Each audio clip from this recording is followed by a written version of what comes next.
初夏，众多生命被季节更迭无形的力量推动着。为了生存，他们必须横越万里，远渡重洋。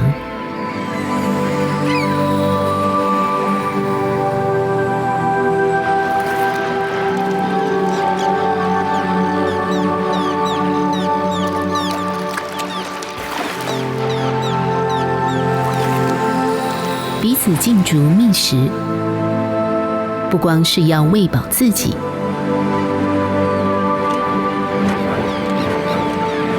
更为了繁衍下一代。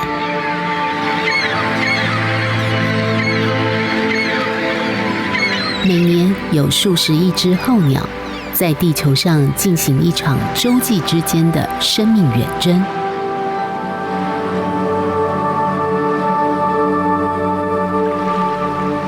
被浪花环绕的台湾，正是这些大洋旅行者们的迁徙驿站。而沉蓝富饶的海域，也是海洋最大爬行动物的觅食场，甚至是它们的故乡。地球现存7种海龟，有5种会在台湾现踪，但都是濒危的保育动物。其中，以绿藻为主食的绿蜥龟最为常见。它们对起舞的鱼群完全不感兴趣，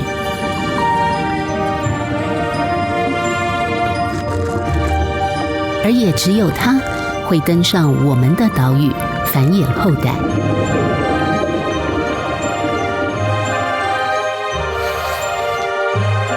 在澎湖望安的这一晚，我们见证了传奇的139母龟上岸产卵的过程。保育人员与我们同样兴奋感动，但20年来，上岸的母龟从19只锐减到1-2只。139就是唯一且持续上岸的海龟妈妈。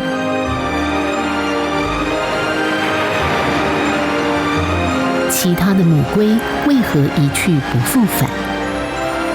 它们在大洋里究竟发生了什么事？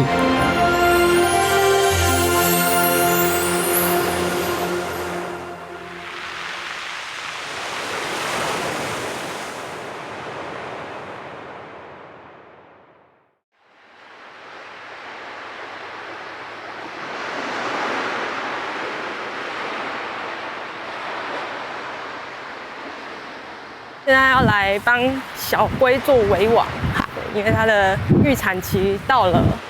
小龟出来的时候啊，它会认为亮的地方是海，它就会往亮的地方爬。我们可以帮它，就是顺利的回到大海去。研究发现，小海龟的存活率只有1/1000，栖地巨变会让活下来的机会更加渺茫。积极的人为介入守护，成了科学界一致认同的保育做法。这一晚，月光皎洁，长濑沙滩上传来振奋人心的好消息，又有一只母龟上岸了。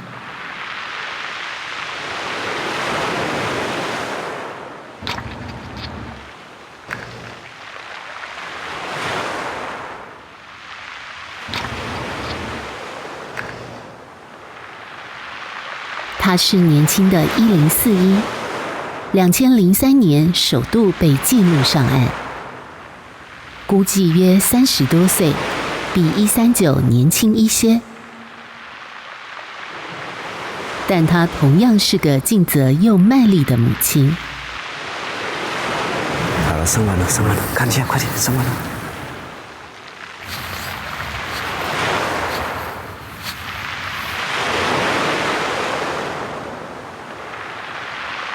看到了104。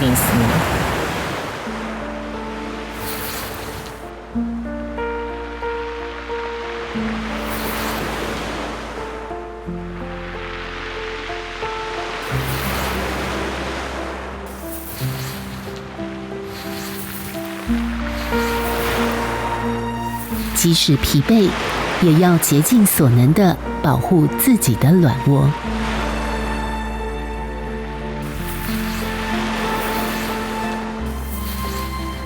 觉得海龟妈妈实在太伟大了，所以它是一个很特别的一个生物。世界上最尽责妈妈之一。是啊。我们连续记录2只母龟上岸产卵，深深着迷于这个古老又温驯的生命。但随即发现1041选的卵窝地点非常危险，因为现在这个位置不好，对不对？啊，对，我们可以看得到下面就是海了。下一次台风来的话，可能会被侵蚀掉。我们等一下要把这个蛋挖出来。对，掌握我们把它移到比较安全的地方去。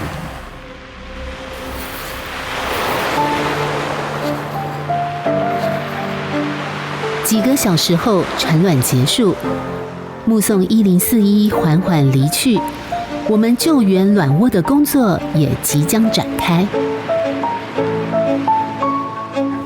研究团队要先把龟卵全部取出，准备进行卵窝移位。接着，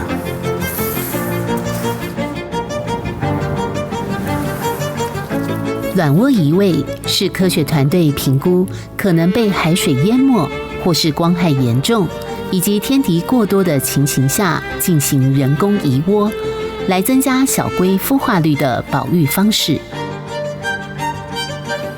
已经到底了，没有了。但所有动作必须在母龟产下第1颗卵后4到8个小时之内完成，否则会前功尽弃。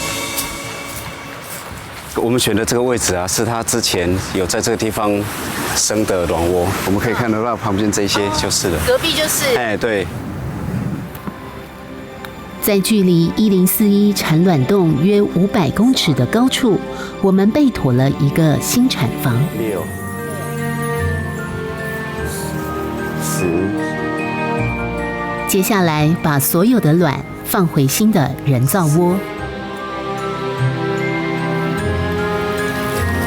98、 100、 102，哇！好了，好，没有了吗？对，母龟一窝通常会产下100多颗卵，1041这窝共102颗。我们模拟海龟后肢覆沙，买好龟蛋后折腾一整晚，所有人都精疲力尽，但也同时体会了母海龟护幼本能的深情伟大。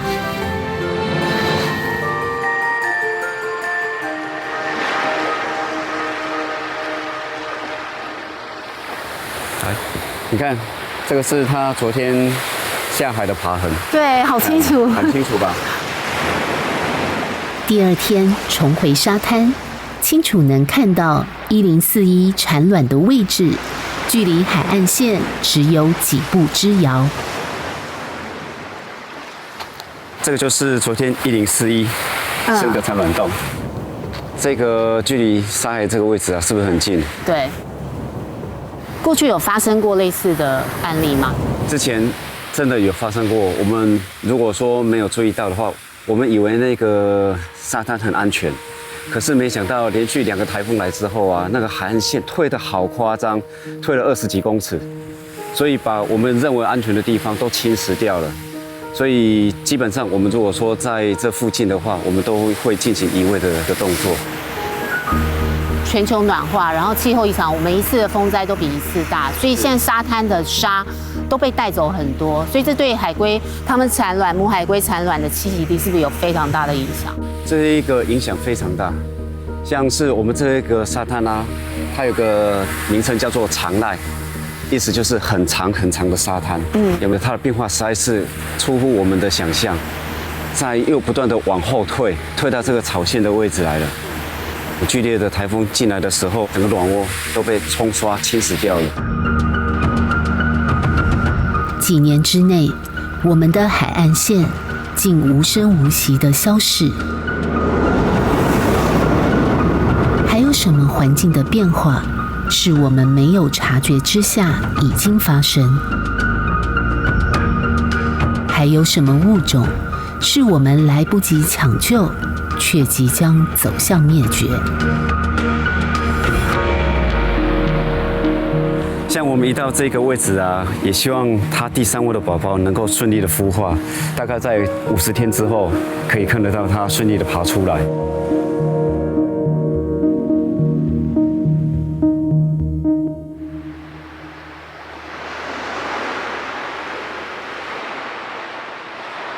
记录小海龟的诞生是一项艰巨的工作，必须彻夜守在卵窝旁，适时赶走掠食者。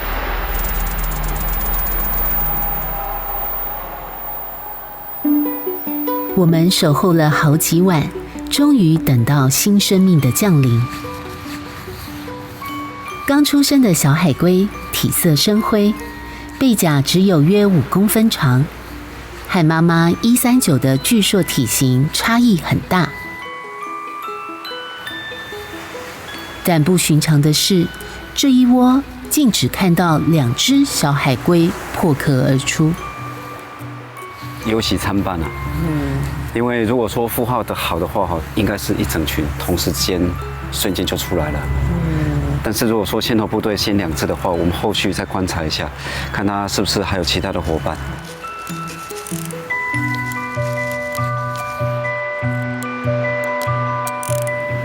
背甲直线长4.923。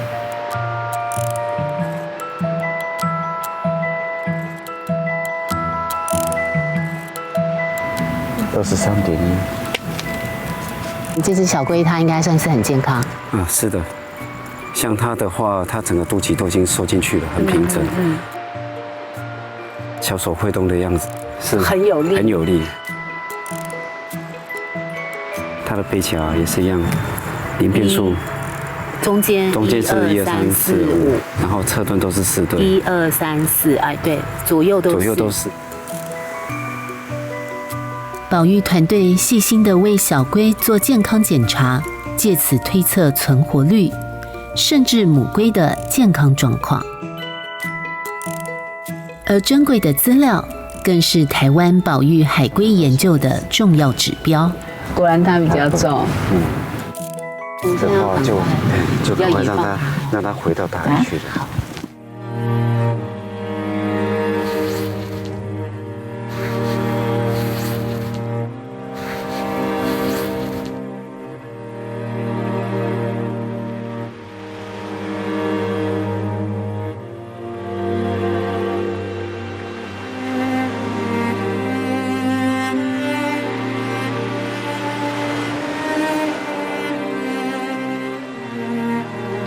大洋召唤着本能，小海龟奋力地向着浪花前进，寻找着真正的家——大海。稚嫩又脆弱的它们，冲破了卵壳与沙土的束缚，即将展开海龟的一生。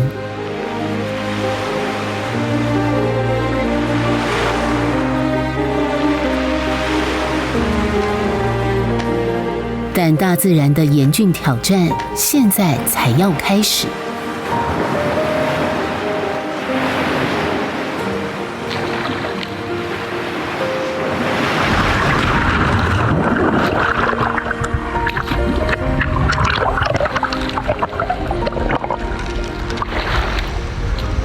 冲下海的小海龟会持续游泳，完全不吃东西。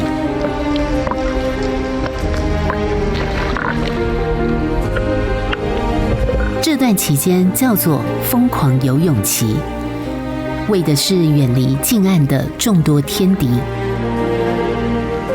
但每一个浪头都是挑战。科学界统计，每1000只小海龟只有1只能存活。如果幸运的话，它们可以长大20倍。体重超过100公斤，之后在大洋漂流数十年，没有人知道它们的去向。那是一段人类难解的迷失岁月。但20年后，也许我们能再相遇。但其他的兄弟姐妹们呢？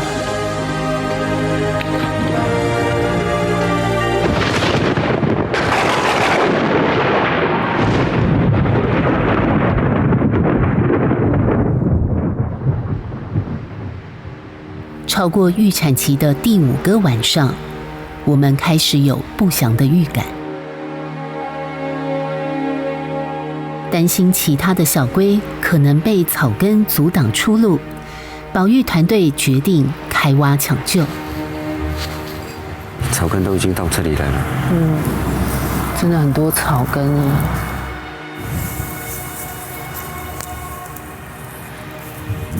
有发现小龟吗？卡在这里了。哦，真的被卡住了！哦，天哪！哦，这树根太多了。哦，我看到小龟了哦。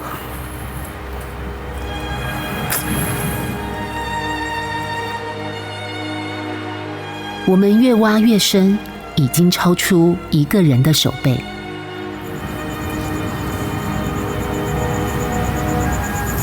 啊，我看到了，我看到龟蛋。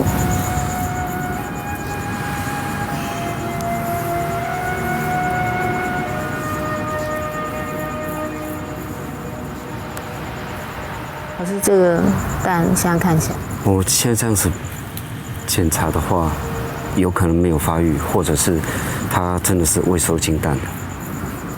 就算是孵化过程当中死亡啊，我们这样子在碰触的时候，其实可以摸到小龟的形体，但是我们现在在显示的时候，它还是跟出生时候的龟蛋类似。如果说要进一步了解的话，我们就是要打开检查。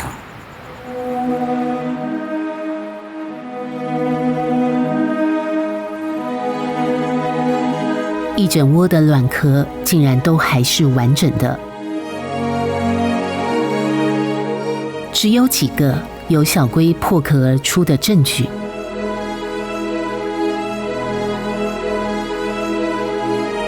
从暗夜到黎明，100多颗龟卵陆续出土，我们期待新生命出现的希望也逐渐破灭。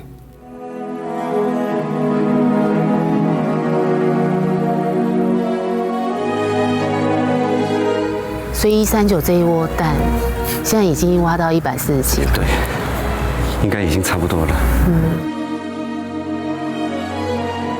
现在就是检查龟蛋它孵化的状况，它是未受精卵，还是说是在过程当中死亡的？未受精的。所以这是未受精。对，未受精蛋，它没有那个胚胎发育的现象。一样，也是未受精，也是。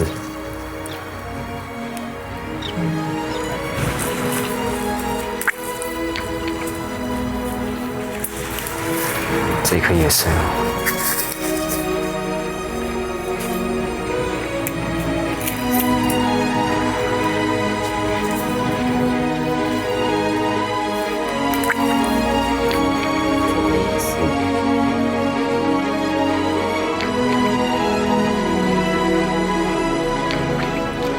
139母龟奋力地产下了147颗卵，远高过平均值，但竟有122颗，高达90%都是未受精卵。究竟发生了什么事？就像这样的情形是异常，是真的很少见。139这一次的受精状况并不是那么的理想。这个是告诉我们一些什么警讯吗？母龟身体的状况应该没有问题，可是我们担心的就是是不是公龟的数量太少了，让它没有受精。整个环境的温度有上扬的这个趋势，温度比较高，它出来的都是母龟，后续的公龟的数量变得很少了。有别于人类或多数脊椎动物，性别是遗传染色体基因。海龟的性别却是依照卵窝的温度来决定。当温度低于摄氏29度时，公龟的比例高；但如果超过31度，就全部会孵化成母龟。从演化的角度来看，这原本是一种能适应环境变化的生存策略，但如今却可能因此走向灭绝。过去有这样的例子吗？90%都是未受精卵，还是很少。今年的话，搞不好是发现比较严重的问题，这一个地方的族群数量就真的会一直往下走了。我们真的很担心，说这边的小龟数量就真的没办法补充这个族群了。我们在望安岛守候一整个夏天，只有139和1041两只母龟上岸。科学家预测，这个世纪全球新生的小海龟有90%都会是母的。如果我们再不控制温度，最快20年，海龟将不再有下一代。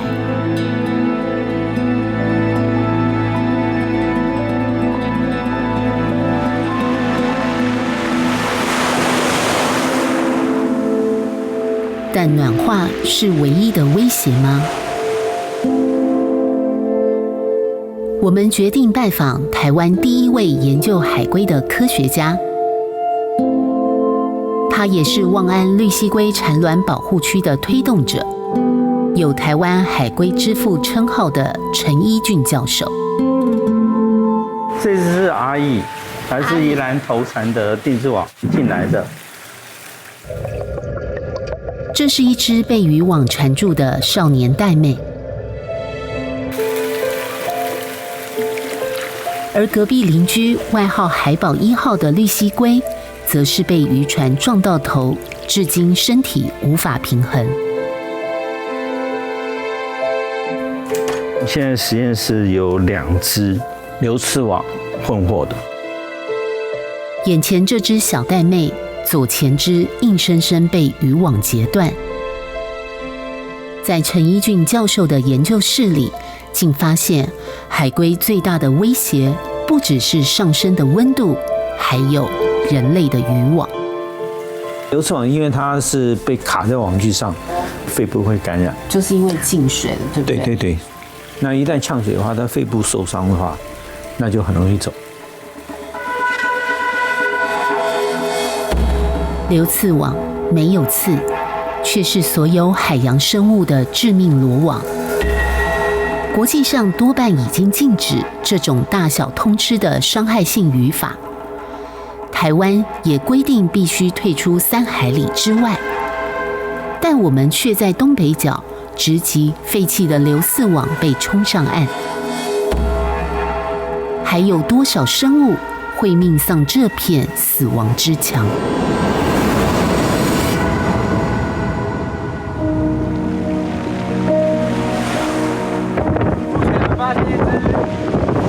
在澎湖海堤边，就有小玳瑁被缠网奄奄一息。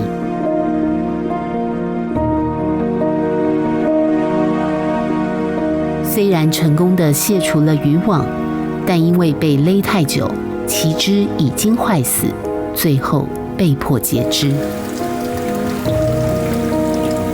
只剩3只的它，是否还能回到大海的家？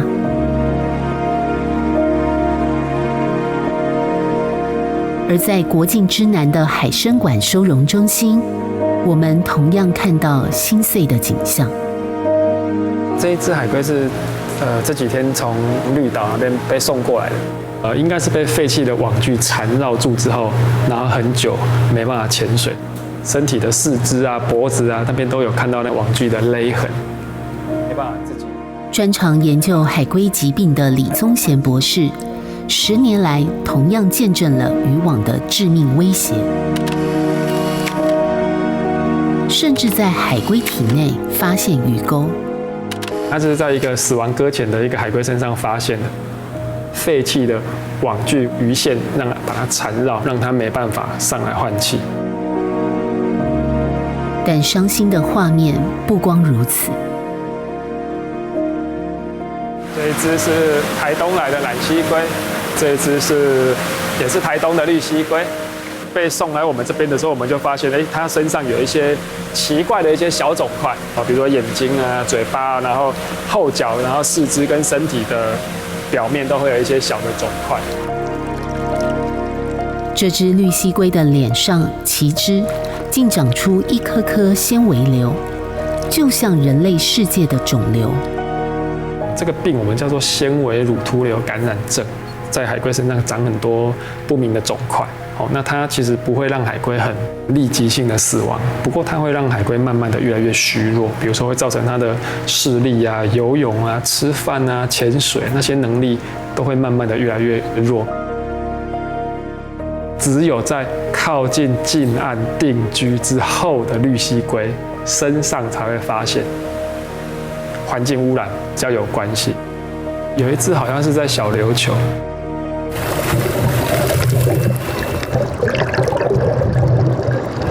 我们实际下潜到小琉球海域调查，的确发现有的海龟在后鳍肢长了纤维乳突瘤，有的因为渔网或是船桨而遭到断肢。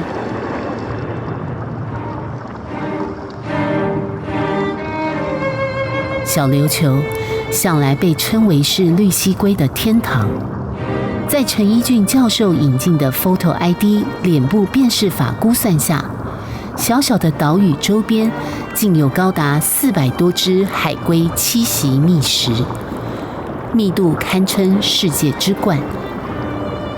但令人难过的是，每5只海龟就有1只因为人类活动受伤或生病。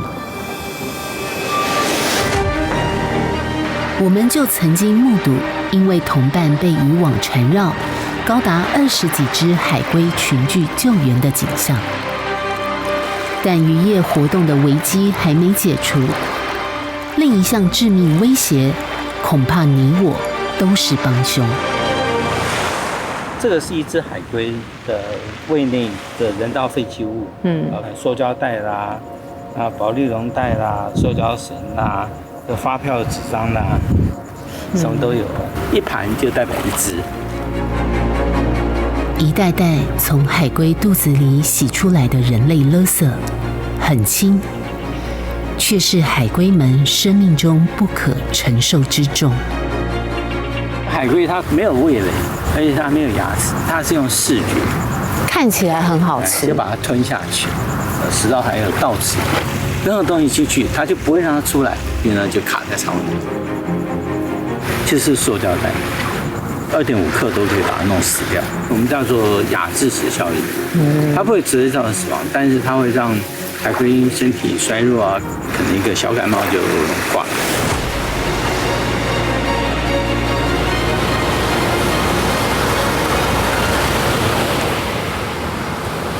鞋子，然后那个渔网上面的浮标，对，浮标碎到这个样子之后，其实你就很难去清理。没有想办法减量的话，其实它还是一直会出现。我们对大海的荼毒与糟蹋，在风灾之后无所遁形。海保署统计，海龟搁浅数量连5年上升。2021年更高达359只，等于每天就有1只海龟被迫上岸。渔业混获和渔网缠绕是主要原因，而不幸死亡的海龟肚子里几乎都有人造废弃物。哇，偶尔就会发现这种小朋友的玩具其实蛮新的那样子。Suppose 是让小朋友认识海洋生物的，结果就留在这个地方，影响海洋环境。保护我们的海真的做得还不够，远远不够。人类无节制地制造垃圾，又随意丢弃，自认刃无心却任意的举动，就让全世界7种海龟都面临了灭亡的命运。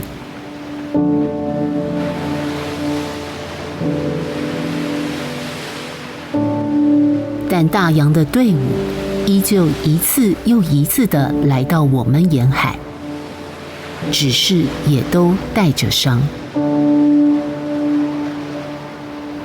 我们已经收到讯息，就是在宜兰苏澳的沙滩上有卫虎鲸搁浅了。要顶住它，让它不要倒过来就好。救援保育人员第一时间赶到现场，首要任务就是先维持卫虎鲸的生命迹象。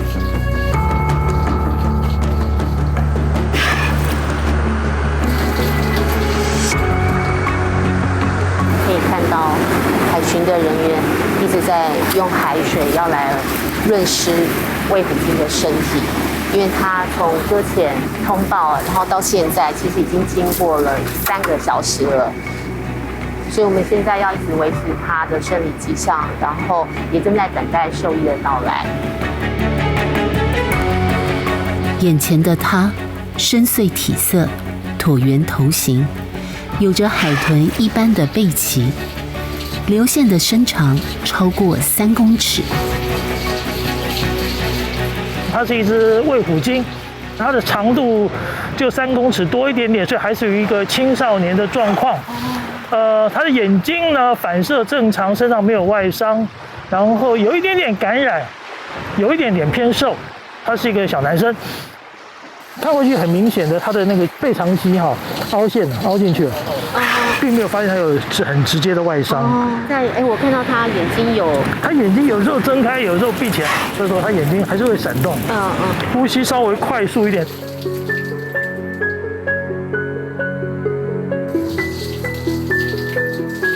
卫虎鲸平常深潜在各大洋之中，它会捕猎大型的尾鱼，也会攻击小型的鲸豚，经常群体行动，具有高度社会性。外形和凶猛程度因为酷似虎鲸而得名，但我从没想过，与这个深海猎手的初次相遇，竟会是在陆地上。你在海里发生了什么事？为什么和家族同伴们分开了？为什么上岸了？好，推过来，可以，没问题。推过来，小心啊！小心，帮我看一下气孔。有喷出白色的牙齿。我知道，没问题。好了，回来，好了，回来。小智，喝水，先给他水。回来，很热，他很热。这边，来，到我手掌上，到我手掌上。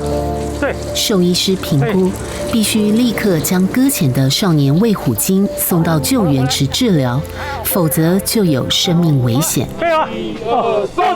好。但是要搬运超过350公斤重的庞然生物，需要众人的齐力合作。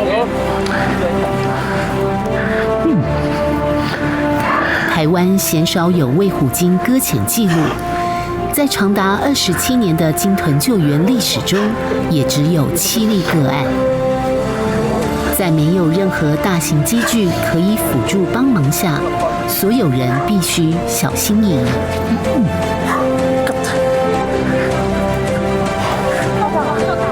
也因为是海洋动物，更需要随时补水，保持身体湿润。好，教。有没有教他背起来嘛？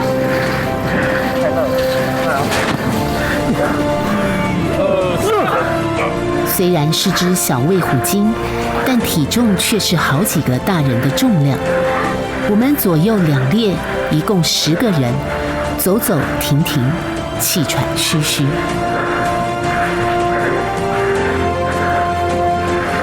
100公尺不到的沙滩，竟走了5分钟之久。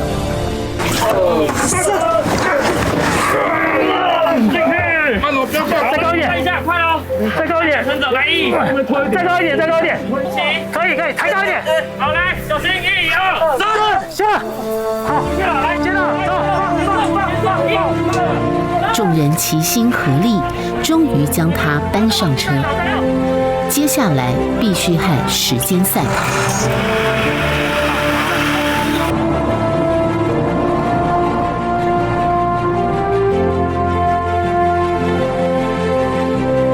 在基隆八斗子的安置中心，临时搭建了一个大水池。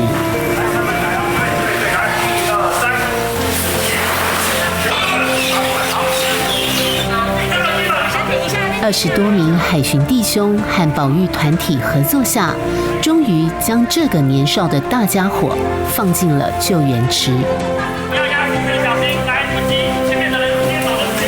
它将是台湾有史以来第一只卫虎鲸活体收容的案例，取名为“亮晶晶”。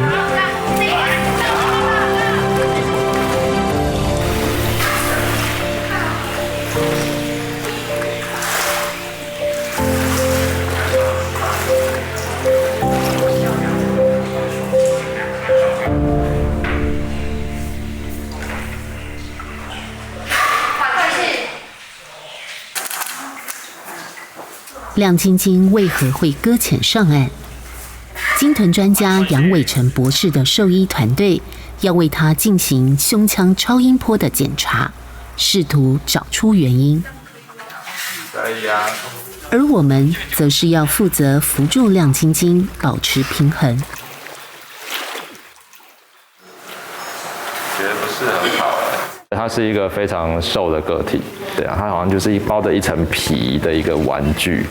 脂肪的厚度，它也是比正常的卫虎鲸薄了1/3左右。不仅是消瘦，亮晶晶的尾干竟然也跟海龟一样，有被渔网缠绕过的伤痕。渔网可能很利嘛，就整个就切开，就是会有一个疤痕在那里。同类鸟上不是长这样子。而接下来的诊疗更加惊心动魄。宽裂的嘴里，上下颚共有40多颗牙。好，等一下再一次哦。一张嘴就好像在露齿微笑。但卫虎鲸的森森白牙其实是用来撕咬猎物，极为凶猛，被科学家称作“笑脸杀手”。在正常情况下，我们绝不可能如此靠近，更不要说把手放进它的嘴里。换去。向哥，你要再往上抬一点。但为了要确认亮晶晶搁浅又消瘦的原因，医疗团队只能深入险境。换去。那我们曾经在几个 case 有发现，它是里面是有鱼钩的，它可能就没办法进食。我目前还没有看到有东西。换气。如果真的有鱼钩的话，要把它取出也是一个非常困难的事情，因为它没办法开刀嘛。先诊断它到底有还是没有，这比较重要。所以这个内视镜比较特殊，就是长达3米的一个管道，主要的目的就是看里头有没有塑胶垃圾，如果有，我们要评估能夹出来吗？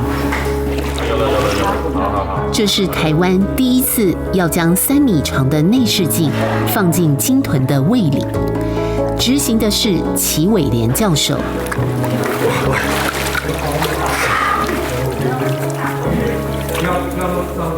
送，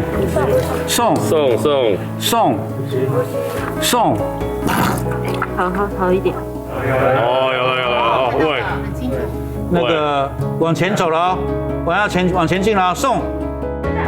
小卫虎鲸似乎能理解这是一项对他友善的举动，竟然完成了6分钟的内视镜检查。我们应该已经到了胃部，那目前没有看到我们怀疑的东西。但亮晶晶是通例，还是幸运的特例？第二天，兽医团队要进行一项更危险的测试。因为它如果眼睛看得到你的话，它的头会侧过来，你的整只手就被咬下去。所以你要从正前方，眼睛刚好没有开。精神食欲通常是判断病情的指标之一，但要确认一只喂虎鲸有没有食欲，团队们需要更多勇气。哇哦！有哈，对啊。果然它比较大。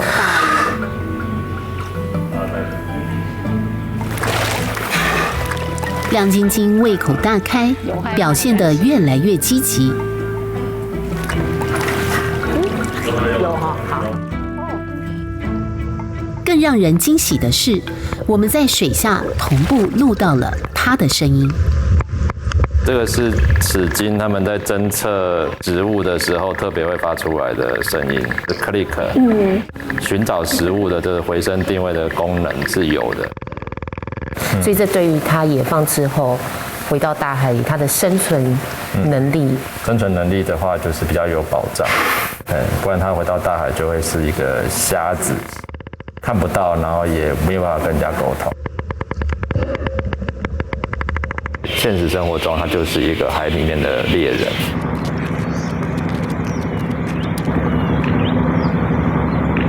真的是脱喂虎鲸的虎了，哦，钓好多哦，有几条？200多条嘞。保育志工们不光是24小时轮班带游，更要为亮晶晶张罗饮食。为的是让它尽快痊愈。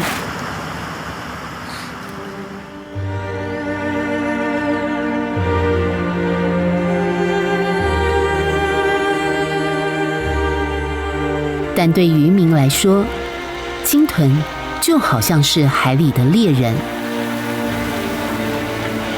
是人类渔业的竞争者。只是当两个物种碰上一起时，受伤的永远都是他们。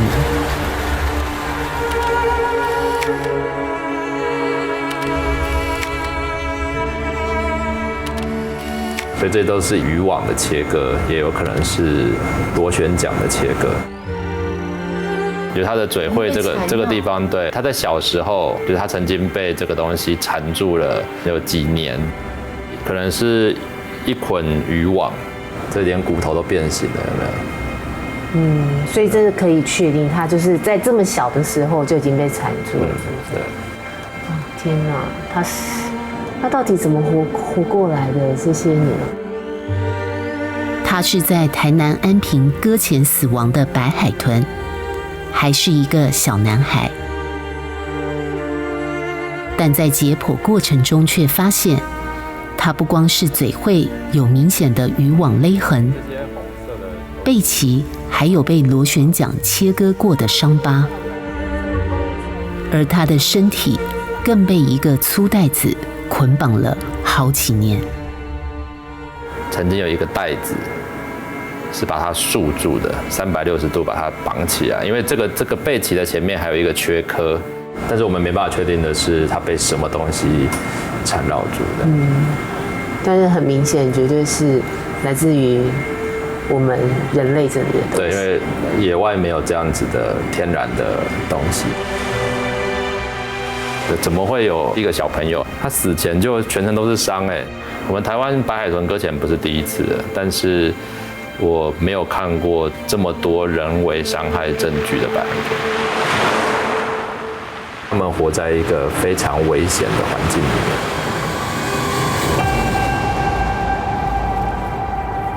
近几年，台湾通报鲸豚搁浅数量都在150只左右，等于每2.5天就有一只鲸豚上岸。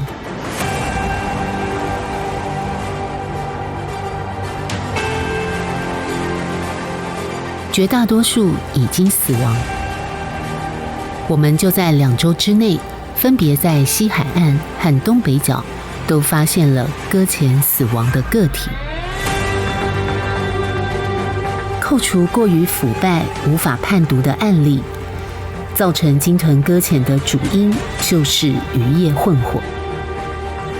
这些搁浅的动物身上有渔网的痕迹，或者说它肺部里面有一些泡沫，我们不排除渔业致死的原因。在姚秋如博士的解剖实验室里，能清楚看到鲸豚和海龟一样被渔网伤害的证据。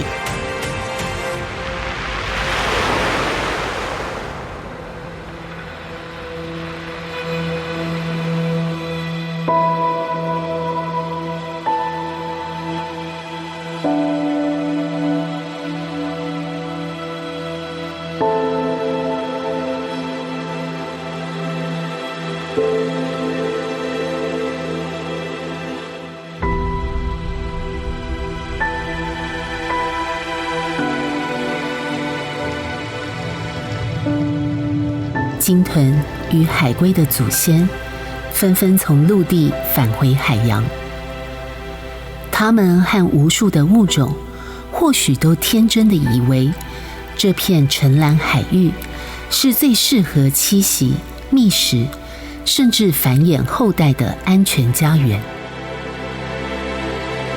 却没想到有另一个物种为了截然不同的目的来到这片海域。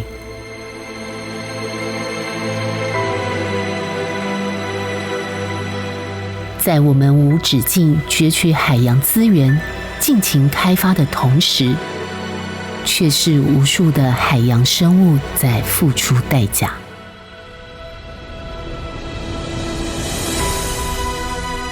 海龟都拿掉以后，上层捕食者就消掉，那整个系统就会垮掉。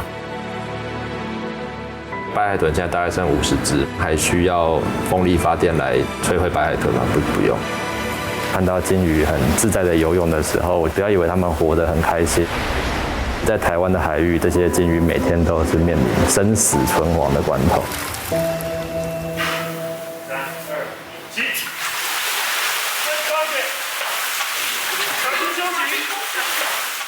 不脚退，你后面的放手，你就赶快补到前面来。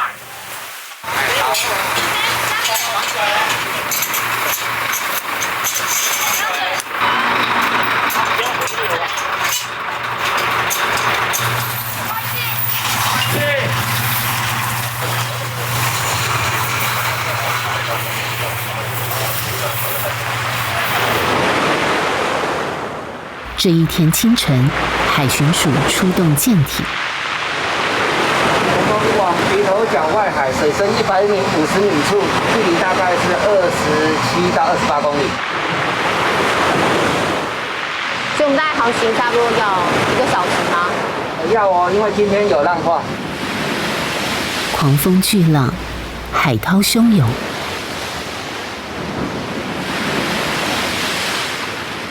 但我们每一个人的心是满满的不舍与更多的祝福。可以看到，现在亮晶晶就在我们前方海巡署的船上，现在正要准备野放了。准备野放。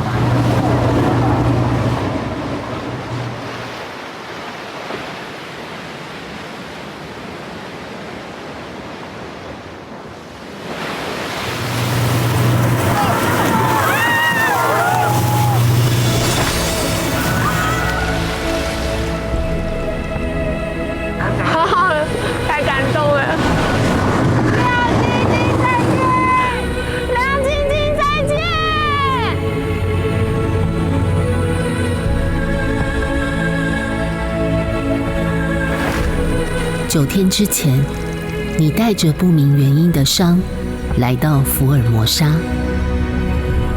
唤起了所有人的关注。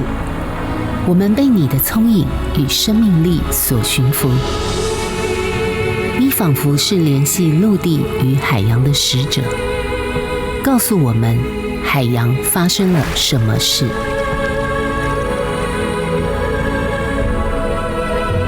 亮晶晶回家了，快回到家族身边吧。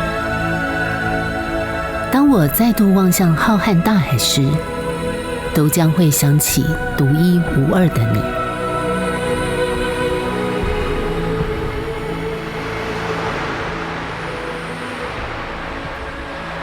这一晚繁星点点，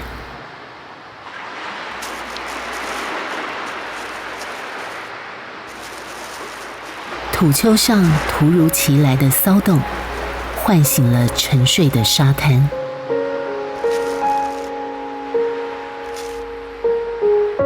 一只只努力用旗帜拨开沙土的新生命探出头来。1041的宝宝们诞生了。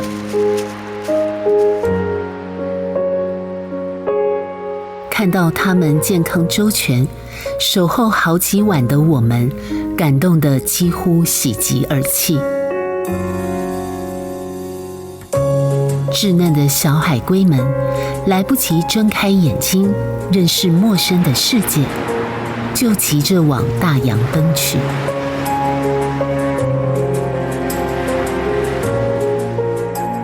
20年后，有一些将会以母亲的身份再度回到这里，带来新的生命轮回。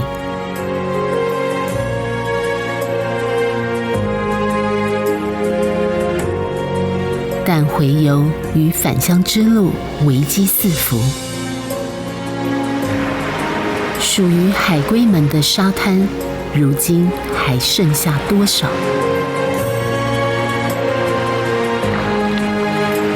这片澄蓝的故乡，还会是安全的吗？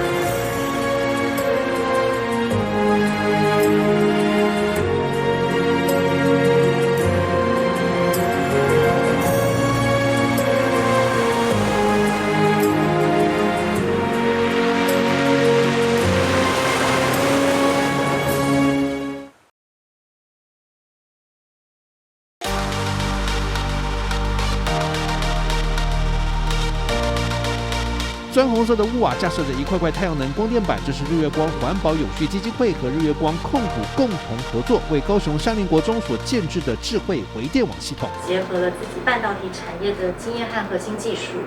所以我们除了设置大家都知道的再生能源的电网发电，我们其实还装了智慧型的电表进行需求管理，做到了一直尖峰负载。那最特别的是，我们加上了储能系统，将集团研发的技术导入并应用在这套智慧电网里。绿电经由储能装置，透过监控和自动化系统进行电力调度，学校用电100%是绿色能源。预估这套系统，如果以它使用年限20年来讲，我们大概可以节省到700万左右的电费。也因为这样子的节省的经费，提供了非常多的其他的活动规划，给孩子来做未来学校的发展。如果遇到停电，活动中心能够提供行动装置充电或煮开水等基本电力需求。厨房的储能装置也可以及时切换备源，确保食材新鲜。预计使用20年能减碳达1360万公吨。不仅如此，日月光控股也积极推广绿能教育，像是鱼菜共生系统。跟传统的农法做比较，在电力、无化肥料施用的一些减碳排的效益中，它每年大概能够减少2.5公吨的碳排放。所以我们也更进一步的去结合我们之前智慧微电网的经验，我们让系统使用再生能源跟智慧电网，所以整个鱼菜共生系统呢就会是极低碳排的环境。前进校园为食农再添新力，让永续发展的环境教育能向下扎根，提升能源效益、采购绿电以及一些低碳投资等的方向，我们积极去符合作为一个国际企业还有地球公民对永续的责任与承诺。三尽企业社会责任，不仅为地球永续努力，也为绿能低碳教育多尽一份心力。东森新闻综合报道。